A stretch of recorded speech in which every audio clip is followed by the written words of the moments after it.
لله رب العالمين والصلاة والسلام على رسوله الأمين وعلى آله وصحبه أجمعين. أما بعد, on a précédemment parlé du début de la chaîne de transmission du hadith numéro 2 dans le recueil de l'imam al-Bukhari, al-Jami' al-Sahih, de Muhammad ibn Ismail al-Bukhari rahimahullah ta'ala. On avait parlé de Abdullah ibn Yusuf et de Malik ibn Anas. Et le troisième rapporteur, c'est Hisham ibn Urwa. Hisham ibn Urwa, c'est un des professeurs de l'imam Malik, c'est celui de qui rapporte l'imam Malik ce hadith-là. On passe par Abdullah ibn Yusuf, ensuite Malik ibn Anas, ensuite Hisham ibn Urwa, et c'est avec lui que nous allons nous arrêter un petit peu aujourd'hui, ainsi que son père Urwa ibn Zubayr, radiyallahu anhuma wa rahmatullahi alayhima. Hisham ibn Urwa, au niveau du hadith, c'est quelqu'un de qui rapporte les 6. Al-Jama'a, Bukhari, Muslim, Abu Daoud, Tirmidhi, Nasa'i, Ibn Majah. Les 6 rapportent de lui. وَوَثَّقَهُ الْكِبَارِ. Et les grands parmi les mémorisateurs, parmi les spécialistes du hadith, l'ont validé. Mais on va voir qu'il y a un petit point à relever concernant sa fiabilité dans le hadith. Notamment ce à quoi a fait référence l'imam Malik rahimahullah ta'ala lui-même. Donc il a été validé, il a été rendu fiable par l'imam Ahmad, l'imam Abu Hatim, Ibn Hibban, et après eux, bien après eux, l'Ijli, al-Dhahabi, Ibn Sa'd, wa ghayruhum kathir. Et même Ibn Hajar rahimahullah ta'ala, qui lui fait partie des savants qui donnent une note finale, une note générale, a dit que c'était quelqu'un de fiable. Et on a déjà dit précédemment que l'avis d'Ibn Hajar était très important.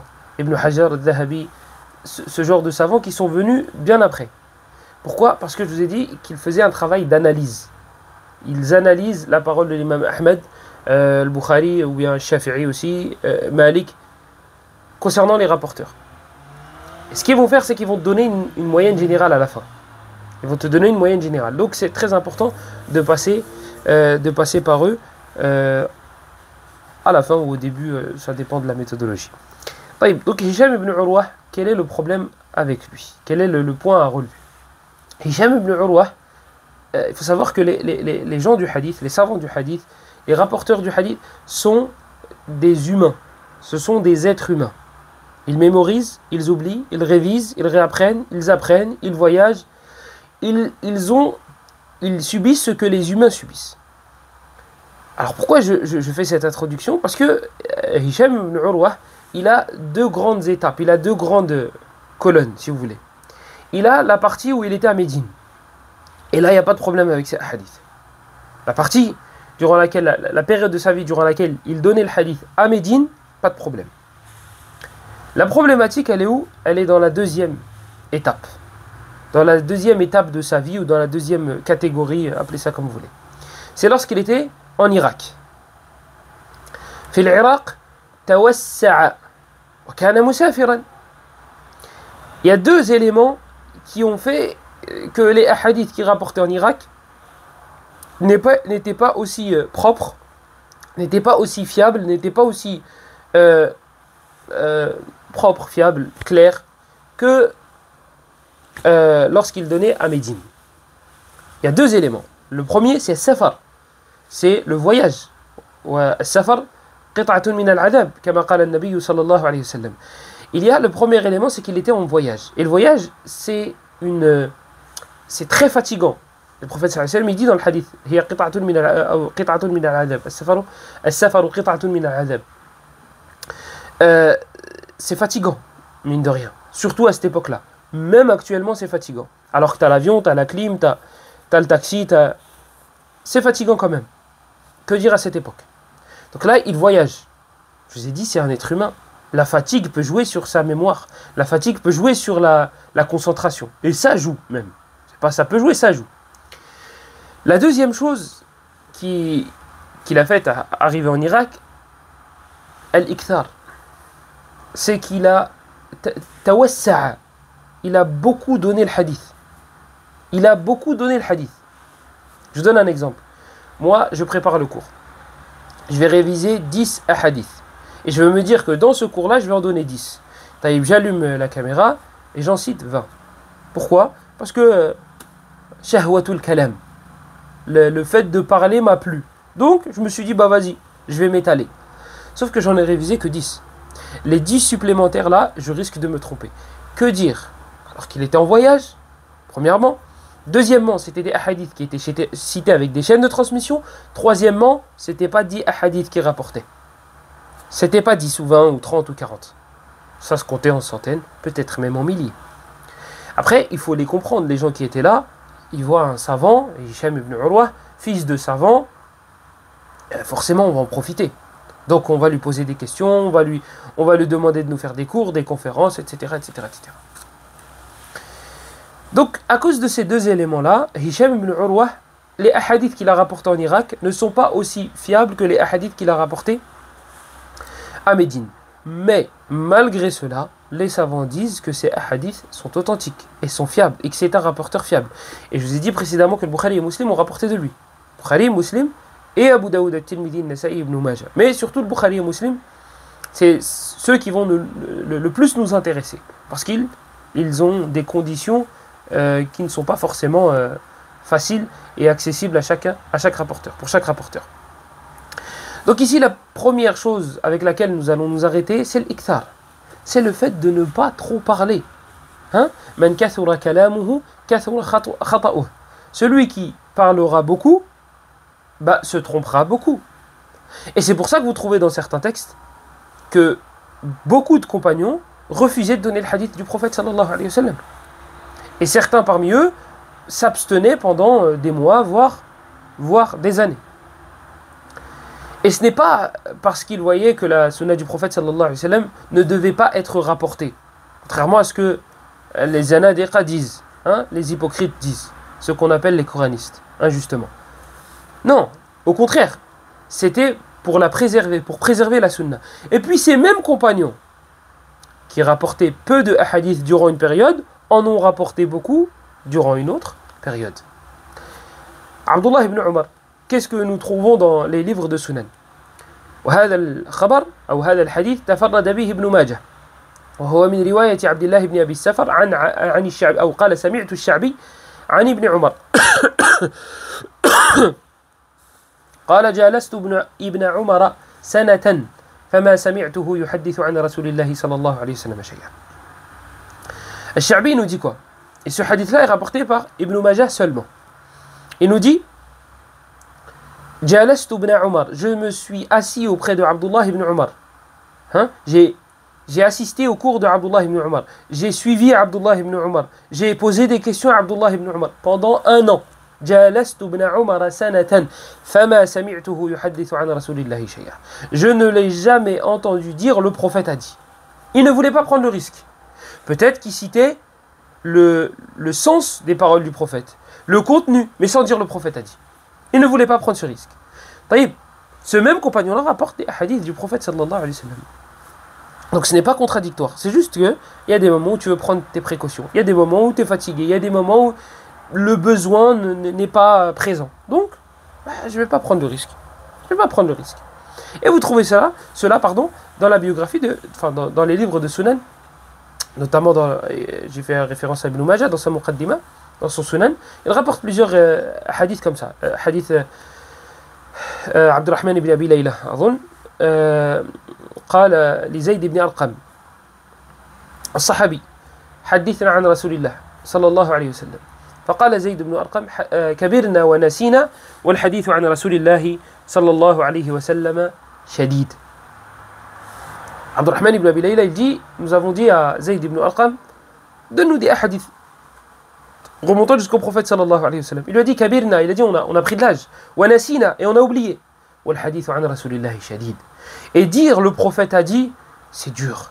C'est une trop grosse responsabilité, une trop grande responsabilité. On ne peut pas se permettre d'être laxiste et dire oh, le prophète il a dit. Comme vous trouvez aujourd'hui. Vous trouvez même des personnes qui sont devenues connues via des vidéos dans lesquels il cite des hadiths inventés. Ajib, on a été touché par cet imam. Depuis ce jour-là, on a repéré cet imam. Ah oui, montre-moi un hadith qui est cité. Un sur un. Inventer le hadith. Ou très faible, si tu veux. Choisis ce que tu veux. Kamatadin ou Tudan. Hein, ce hadith-là. Vous voyez que le mi'yar il est fatigué, que la balance elle est fatiguée. Comment reconnaître un imam ou un prêcheur ou quelqu'un qui a étudié ou pas? Ala kulli hal, sallallahu al-afwa wal-afiya. Et pareil, Anas ibn Malik radiyallahu anhu, Anas il refusait, il refusait pas de donner le hadith, Anas, mais il prenait ses précautions. Et quand il finissait de citer un hadith, il disait « Aw kama qal ». Il disait, ou bien le prophète a approximativement dit ça. Là, je ne veux pas prendre de risque. On avait déjà cité précédemment, il me semble que c'était dans la playlist sur les al-ilal, أثر أو كنا قد ذكرنا أثر إبراهيم ابن أثر إبراهيم ابن فلان عن أبيه عن عمرو بن ميمون قال وأثر مع عبد الله بن مسعود رضي الله عنه سوف أجده إن شاء الله. نعم، إبراهيم التيمي عن إبراهيم التيمي عن أبيه عن عمرو بن ميمون قال ما أخطأني ابن مسعود عشية خميس إلا أتيته فيه قال فما سمعته يقول لشيء قط قال رسول الله قال فلما كان ذات يوم قال رسول الله قال فنكس قال فنظرت إليه فإذا عيناه قال فلما كان ذات عشية قال رسول الله قال فنكس قال فنظرت إليه فإذا هو قائم محللة أزرار قميصه قد اغرورقت عيناه وانتفخت أوداجه قال أو دون ذلك أو فوق ذلك أو قريبا من ذلك أو شبيها بذلك. وهذا الحديث أيضا أو هذا الأثر تفرد به ابن ماجه في سنن تفرد ابن ماجه بروايته Abdullah ibn Mas'ud radiyallahu anhu, Ibrahim al-Taymi nous rapporte que selon son père, selon Amr ibn Maymoun, il nous dit qu'il allait chaque jeudi sans jamais rater les cours, sans jamais rater ce rendez-vous avec Abdullah ibn Mas'ud. Il allait au cours de Abdullah ibn Mas'ud.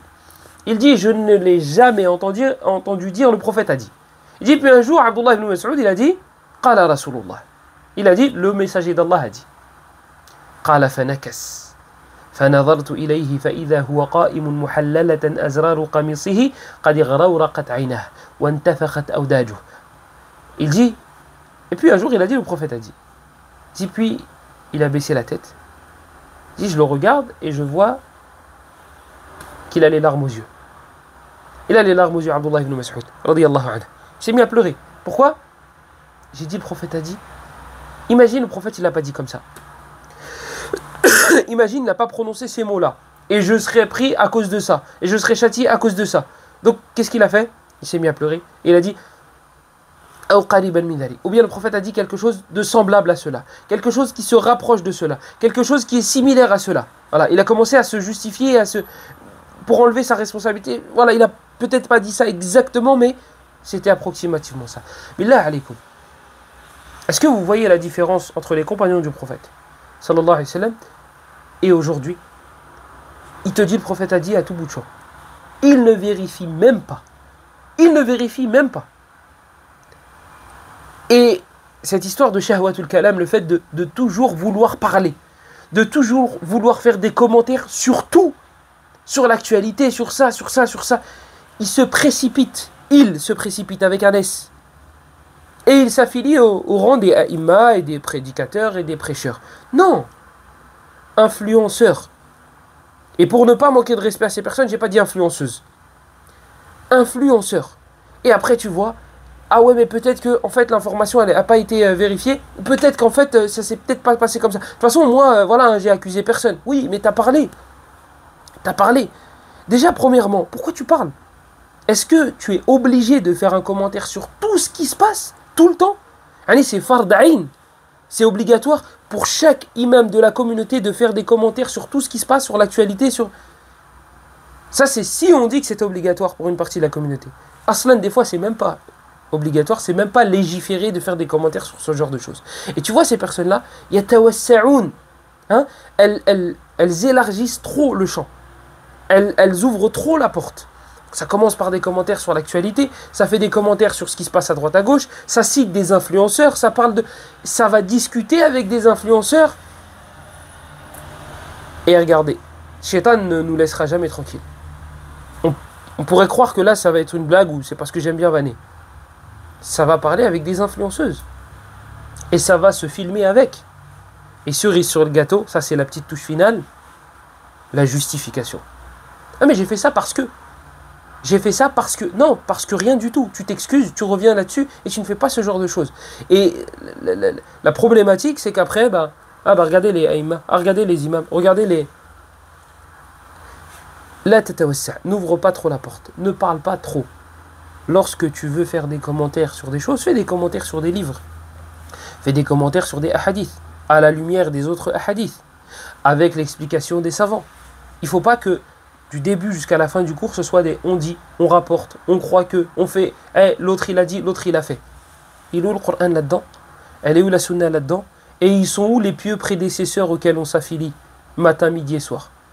Parlez-nous des pieux prédécesseurs. Au lieu de faire des lives ou des vidéos avec des gens qui n'ont pas de qima aslan, qui n'ont pas de qima, qui n'ont pas de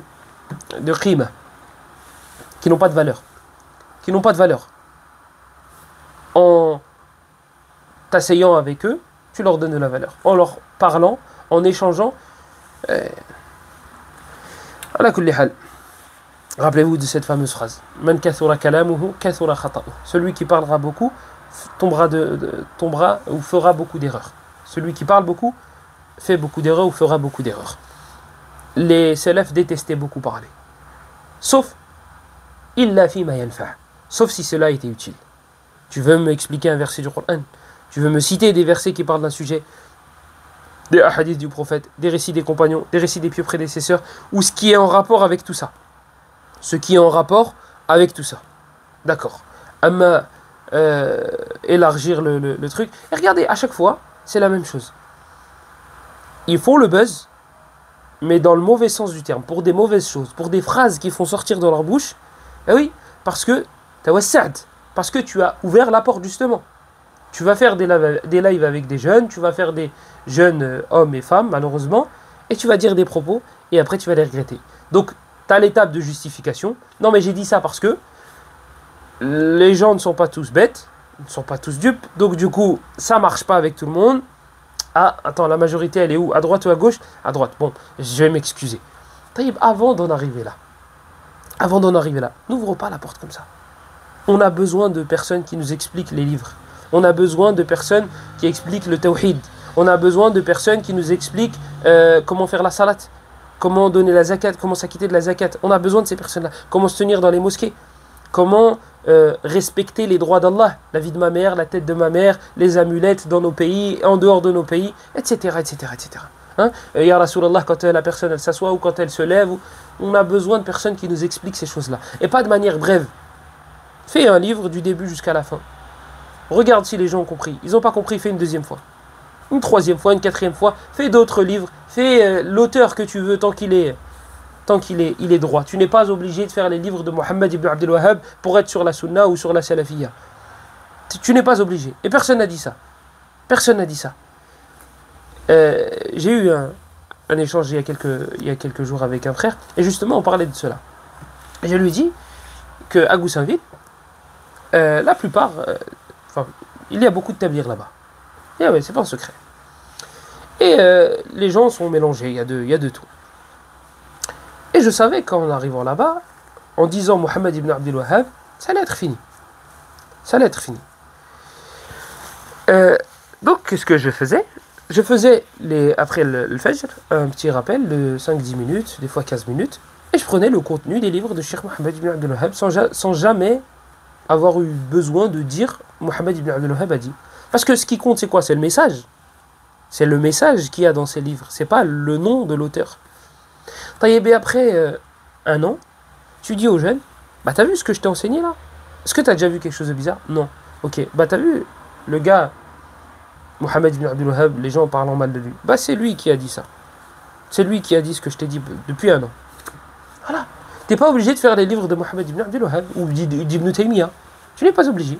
Pareil, Ibn Taymiyyah, c'était à lire.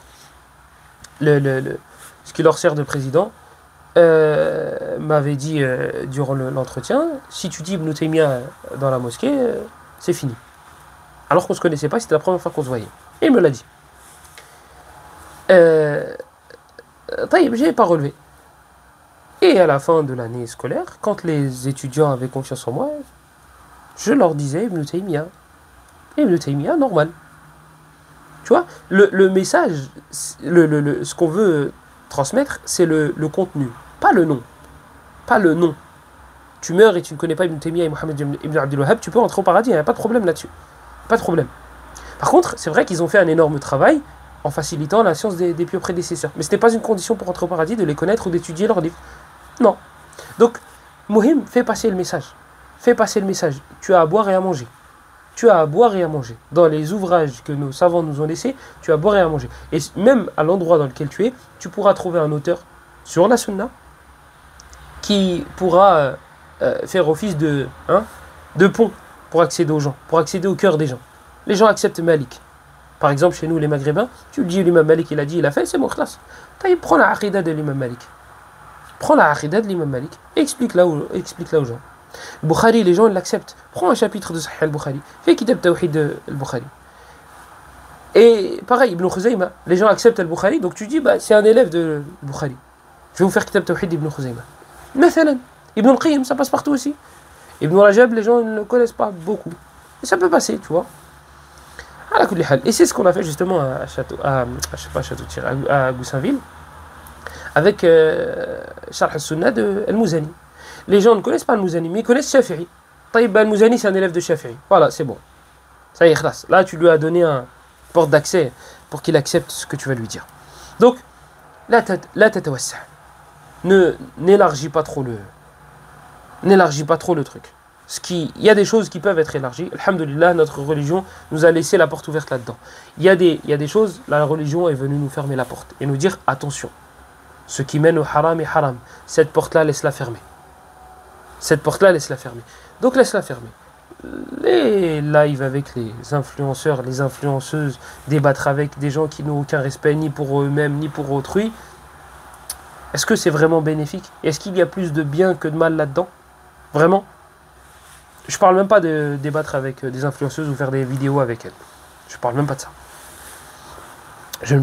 Wallah al-musta'an. Et le pire, c'est qu'après, on dit oui, nous les aïma, nous ça. T'es qui? Nous. C'est qui nous? C'est qui nous? Qui toi t'as mis dans le rang des aïma? Parce que des mosquées t'ont appelé pour que tu montes sur le minbar, tu t'es considéré depuis ce jour-là imam. غريب هذا والله عجيب. طيب هشام ibn Urwa rahimahullah ta'ala a été critiqué lorsqu'il a été en Irak. Ces hadiths ont été critiqués. Et Al-Dhahabi rahimahullah ta'ala, comme d'habitude, a été min al-munsifin, a fait partie, comme d'habitude, des gens justes, des gens qui se positionnent au milieu, dans le juste milieu. Mais avant de citer ce que Dhahabi rahimahullah ta'ala a cité, j'aimerais revenir sur l'introduction que j'ai faite concernant ce rapporteur-là. J'ai dit que c'était un être humain. Ça veut dire que quand on dit qu'un savant est un mémorisateur du hadith, il ne faut pas s'attendre à ce qu'il ne se trompe jamais. Il ne se trompe pas jamais, il ne se trompe. C'est quelque chose d'impossible. C'est un être humain. D'accord? Mais nous, ce qu'on va regarder, c'est qu'est-ce qui va prendre le dessus. Dans la science des ilal, dans la playlist, je pense que je vais mettre le cours, je ne sais pas si c'est le cours numéro 18 ou numéro 19, avant de mettre ce cours-là, on a dit Waki' ibn al-Jarrah. L'imam Ahmad rapporte de Waki' ibn al-Jarrah. Waki' ibn al-Jarrah, certains l'ont critiqué justement parce qu'il rapportait, des fois il se trompait lorsqu'il rapportait. Qui est-ce qui a pris sa défense? L'imam Ahmad. Pourquoi? Parce qu'il a regardé la proportion. Tu m'en rapportes 1000, tu te trompes sur 50, c'est pas grave. C'est pas grave, il y a 950 où tu as eu bon. Eh bien là, Hisham ibn Urwa, il faut se dire que c'est un être humain, et qu'arrivé en Irak, oui, il a pu se tromper. Mais on va regarder l'anisma encore une fois. On va regarder la proportion des hadiths.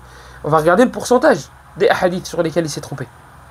Pareil, on dit qu'à la fin de sa vie, il a commencé à changer. Et certains savants, justement, ont dit ikhtalata. Carrément, il commençait à mélanger. Et Dhahabi, justement, il a pris la parole, il a répondu à Al-Qattan. Et vous allez voir, Inch'Allah, ce qu'il nous a dit Dhahabi. Mais avant cela, comme j'ai dit, j'aimerais appuyer sur le fait que c'est un être humain. قال يحيى بن معين رحمه الله تعالى لست أعجب ممن يحدث فيخطئ إنما أعجب ممن يحدث فيصيب. Yahya ibn Ma'in, qu'est-ce qu'il nous dit? Regardez, c'est Imam al-Jarh wa Ta'dil. C'est un muhaddith. Lui, il sait de quoi il parle. Il sait que l'oubli, c'est humain. Toi, si tu mémorises jamais et tu critiques comme ça, oh, il a oublié, oh, il a oublié. Moi, je suis déjà, des fois, pendant Tarawih, cette année, Mohim, je suis nouveau dans une ville, et je voulais chercher ce qui allait le plus coïncider avec ma personnalité. Moi, je suis quelqu'un qui n'aime pas les choses trop lentes. Donc, j'aime bien quelqu'un qui récite pas trop rapidement non plus, parce que si je comprends pas, ça m'intéresse pas. Si je comprends pas les mots qu'il prononce, ça m'intéresse pas. Mais quelqu'un trop lent, ça me parle pas. Je dis pas l'autre est mieux que l'autre, je dis moi, personnellement, ça me parle pas. Et j'arrive, je descends et je croise un voisin, et il me dit, oh, moi, je ferai pas Tarawih ici, parce qu'il fait trop de fautes. Et il s'avère que moi j'ai prié là-bas justement, pas en tant qu'imam, en tant que fidèle, cette année. Et franchement, Nisbatul Khata, elle était faible. Le pourcentage d'endroits où il s'était trompé, c'était très faible. Sur le mois entier, il a dû se tromper 10-15 fois. Sur 600 pages, hein. Sachant que cet imam-là, il a fait Tarawih tout seul. Donc sur 6000 et quelques versets. Et moi, ce voisin, je sais qu'il ne connaît pas le Coran. Vous voyez, quand quelqu'un ne connaît pas une chose ou peut se permettre de critiquer, hein, c'est comme les gros qui critiquent le foot. Dans des émissions télé, Benzema il est nul, Zidane il est nul, l'autre il est nul, moi j'aurais pas fait comme ça. Toi t'aurais rien fait. Toi tu peux rien faire. Toi tu marches. Tu cours même pas dans la vie de tous les jours, tu peux même pas courir. Donc toi t'aurais rien fait. C'est la même chose. Là toi tu peux pas critiquer et dire oh il se trompe trop, etc. Sauf que là, on a affaire à Yahya ibn Ma'in. Yahya ibn Ma'in, il sait de quoi il parle. Lui, il est sur le terrain et il fait partie des numéros 10. Donc il te dit, Lastu a'jabu mimman yuhaddithu fayukhti. Ah, là, sa shahada, on va la prendre en considération. Il te dit, je ne suis pas étonné de celui qui donne le hadith et qui se trompe. C'est normal. C'est normal, là, c'est moi qui le dis. Hein. Il dit, لست أعجب ممن يحدث فيخطئ إنما أعجب ممن يحدث فيصيب. Il dit moi je suis étonné de celui qui donne le hadith et qui ne se trompe pas. C'est lui qui est étonnant. C'est une dinguerie. Son affaire est étonnante. Là oui. Et il se compte sur les doigts d'une main bien évidemment. Ceux qui ne se trompaient pas dans le hadith, même les spécialistes du hadith, même les grands savants du hadith comme Shu'bah ibn al-Hajjaj, on a relevé. Quand je dis on, c'est pas moi, hein, c'est les savants. On a relevé les erreurs qu'il a faites, notamment, surtout dans les noms, dans lesquels il se trompait. Même Malik ibn Anas, imam Dar al-Hijra, l'imam Ahmed, il te dit, wa kana yukhti. Il se trompait. Mais nous, on va regarder Nisbatul Khata, nous, on va analyser en termes de pourcentage. Combien de fois il se trompe, combien de fois il se trompe pas. C'est injuste de jeter à quelqu'un à la poubelle alors qu'il a 80% de bonnes réponses. وقال ابن المبارك رحمه الله تعالى ومن يسلم من الوهم وقد وهمت عائشة جماعة من الصحابة في روايتهم للحديث. Et Abdullah ibn al-Mubarak رحمه الله, j'écorche un peu les noms quand je parle vite, excusez-moi. Abdullah ibn al-Mubarak, il disait ومن يسلم من الوهم, et qui est à l'abri de l'erreur. وقد وهمت عائشة جماعة من الصحابة. Alors que Aïcha radiyallahu anha, elle te dit il y a des compagnons et ils se sont trompés. Là, ils ont mal rapporté. Ils se sont trompés dans leur façon de rapporter. Aïcha, elle te dit ça de certains compagnons. Et qui après les compagnons pourrait y échapper? طيب. Qu'est-ce que nous dit Al-Dhahabi rahimahullahu ta'ala? Alors, est-ce que j'ai un autre commentaire à faire avec les notes? Non, c'est bon. Qu'est-ce qu'il nous dit Al-Dhahabi rahimahullah? Alors, il nous dit, concernant Hisham ibn Urwa, il dit Ahadul A'lam. Il dit, il fait partie des grands savants, des sommités. Hujjatun imam. Hujja, c'est une preuve. Un imam, il a réuni plusieurs domaines. Côté scientifique, il est spécialiste, il est devenu savant dans plusieurs domaines. Lakin fil kibari tanaqasa hifdhuhu. Il dit, mais lorsqu'il a pris de l'âge, sa mémoire a commencé à diminuer. Ce qui est normal jusque-là. C'est normal. Walam yakhtalit abadan. Il dit, et il ne fait pas partie de ceux qui ont mélangé l'ahadith. Un point où il ne faisait plus la différence. Droite, gauche, en bas, à droite. Dans le hadith, bien sûr. Wala ibrata bima qalahu Abu al-Hasan ibn al-Qattan. Donc là, on parle, le Dhahabi, il te dit, on parle d'un autre savant. On répond à ce qu'un autre savant a dit. C'est Dhahabi qui te dit, Wala ibrata. Et il n'y a aucun. On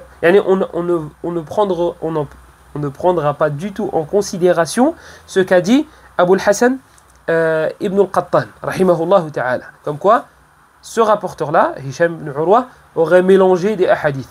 Hein, mélangé involontairement. Personne n'accuse d'avoir mélangé volontairement, bien évidemment. Min annahu wa Suhayl ibn Abi Salih ikhtalata. D'accord? Ça, on le laisse pour plus tard, Suhayl. وتغير نعم الرجل تغير قليلا ولم يبقى حفظه كه في حال الشبيبة فنسي بعض محفوظه أو وهم فكان ماذا أهو معصوم من النسيان سبحان الله العظيم. Le insaf, la justice, la droiture, l'équité qu'avait Dhahabi, elle est incroyable. Elle est incroyable.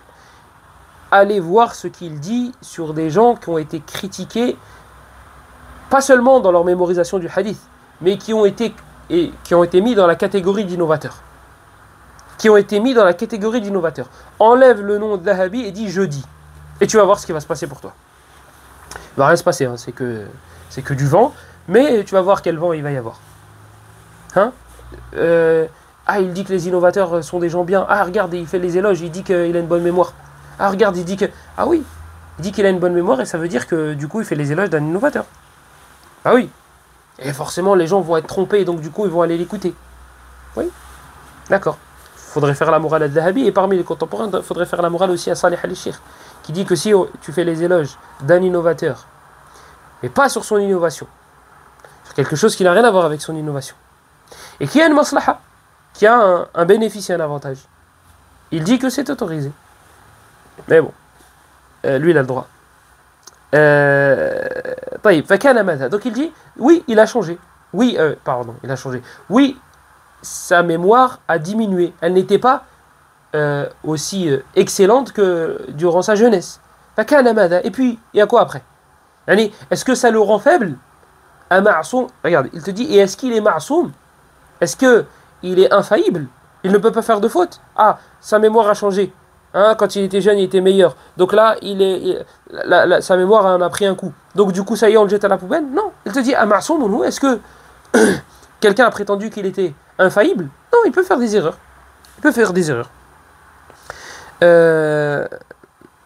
ومثل هذا يقع لمالك ولشعبة ولوكيع ولكبار الثقات. Il dit, ces choses-là, ce genre d'erreur, ce genre d'oubli, arrive aux grands, comme Waki' ibn al-Jarrah, comme Malik ibn Anas, comme Shu'bah ibn al-Hajjaj, rahmatullahi alayhim. Il dit, فهشام شيخ الإسلام ولكن أحسن الله عزاءنا فيك يا ابن القطان.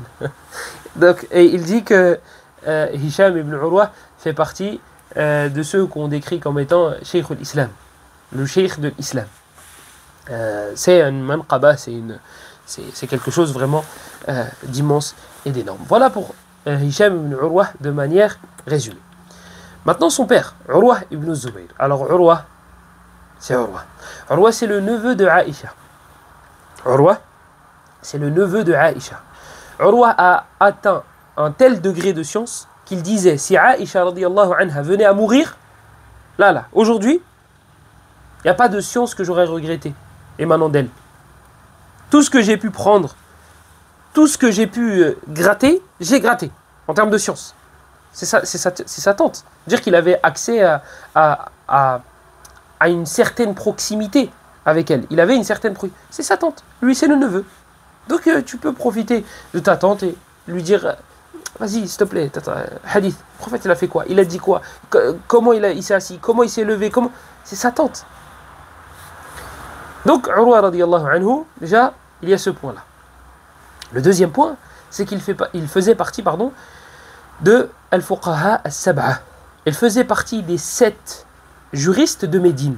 Les 7 juristes de Médine, on en a déjà parlé d'eux, c'est les 7 qui avaient réuni la science de ceux qui les avaient précédés, des compagnons du prophète sallallahu alayhi wa sallam. La science était réunie dans ces 7-là. La fatwa, elle ne sortait pas de ces 7-là à Médine. Bien sûr, tu pouvais demander à un autre, mais c'était les 7 principaux.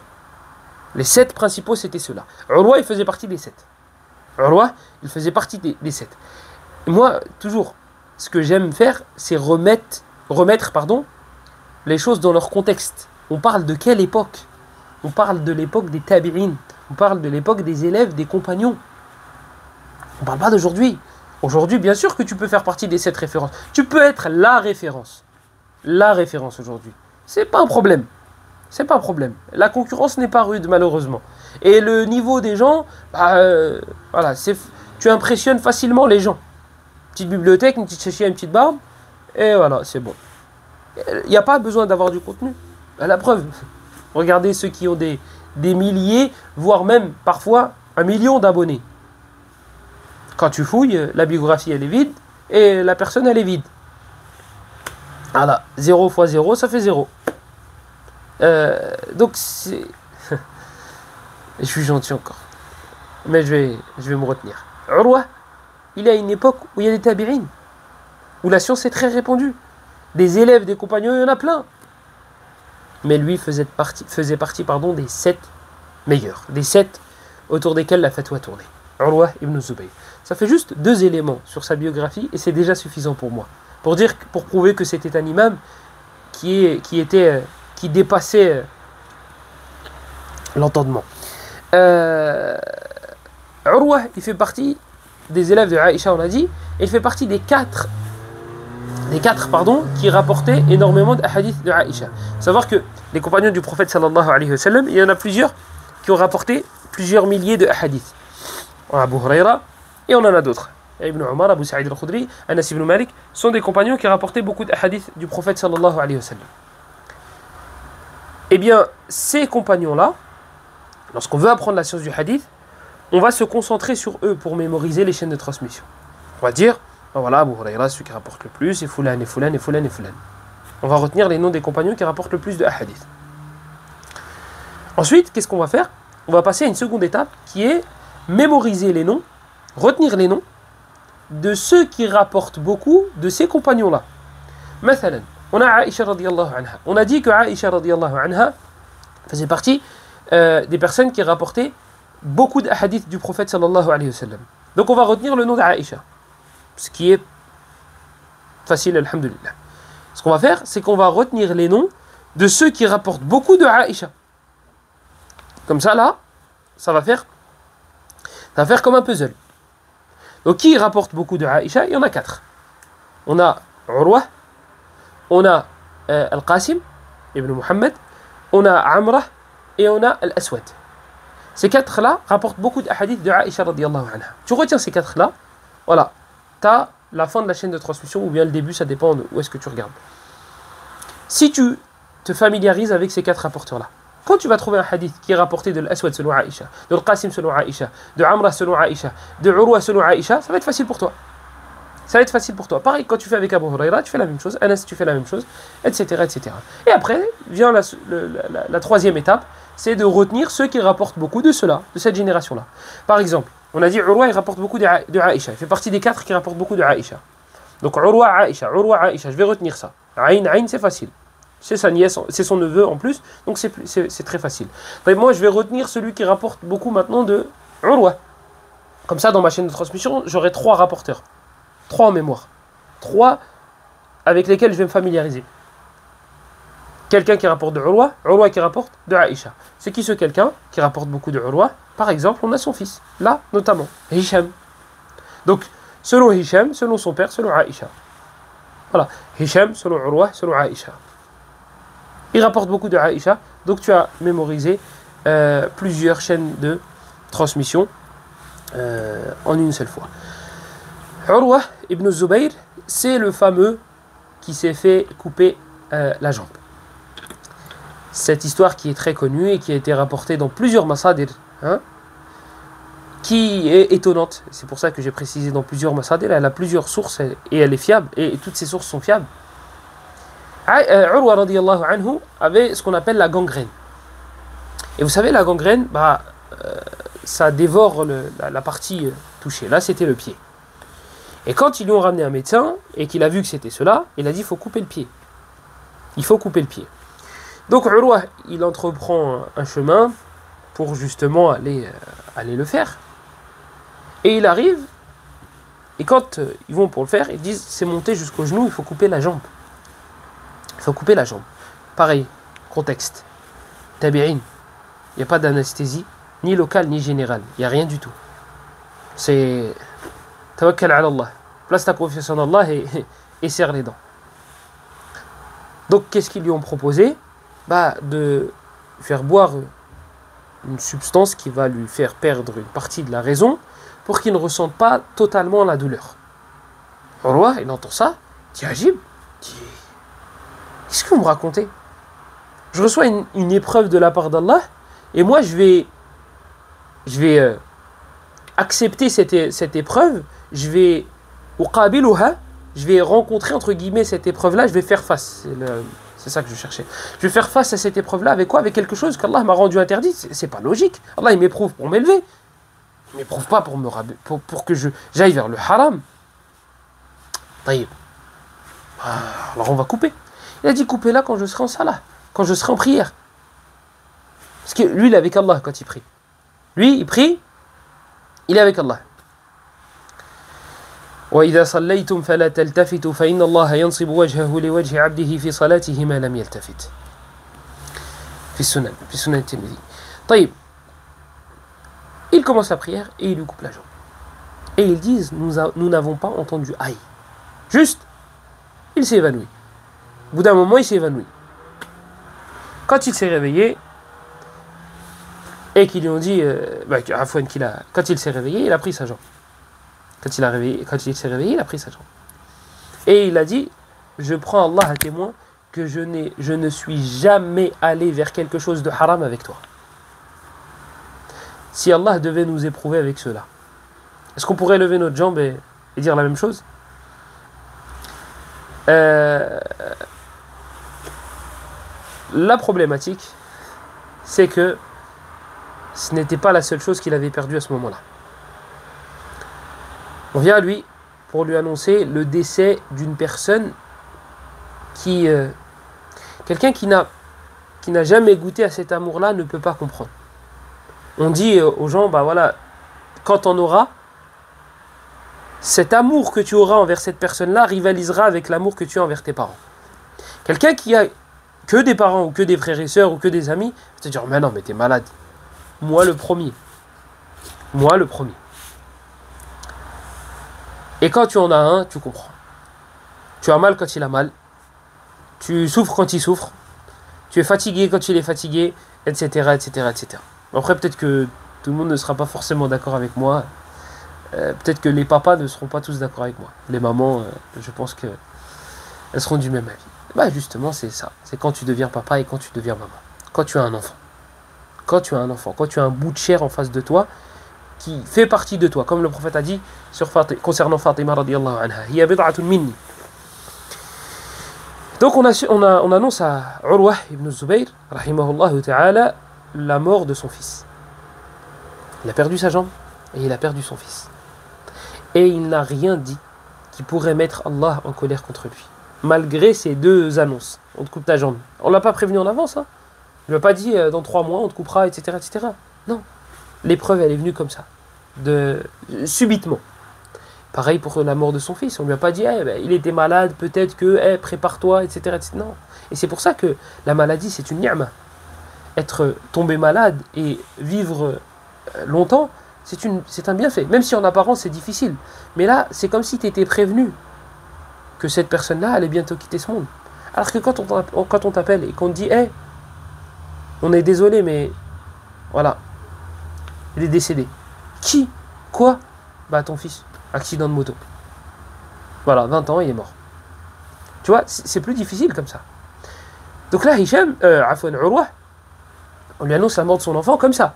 Et on lui annonce qu'on va lui couper la jambe comme ça, de manière subite. Et malgré cela, il n'a rien dit qui a mis Allah, qui pourrait mettre Allah en colère contre lui. Rahimahullah ta'ala. Wa radiya anhu. Et après cela, Urwa ibn Zubayr, rahimahullah ta'ala, après cela, il n'y a pas en termes de temps, mais il faut savoir que Urwa ibn Zubayr, rahimahullah ta'ala, Allah a pris son âme durant une année qui a été appelée comme étant Sanatul Fuqaha. C'est l'année durant laquelle beaucoup de juristes sont morts. Et cette année-là, c'est 94. C'est l'an 80, c'est 94. Cette année-là, c'était en 94, l'année durant laquelle il est décédé, rahimahullahu ta'ala. Après avoir coupé sa jambe, j'allais citer quelque chose. C'est pour ça que j'ai dit après ou avant, et après je me suis emmêlé les pinceaux.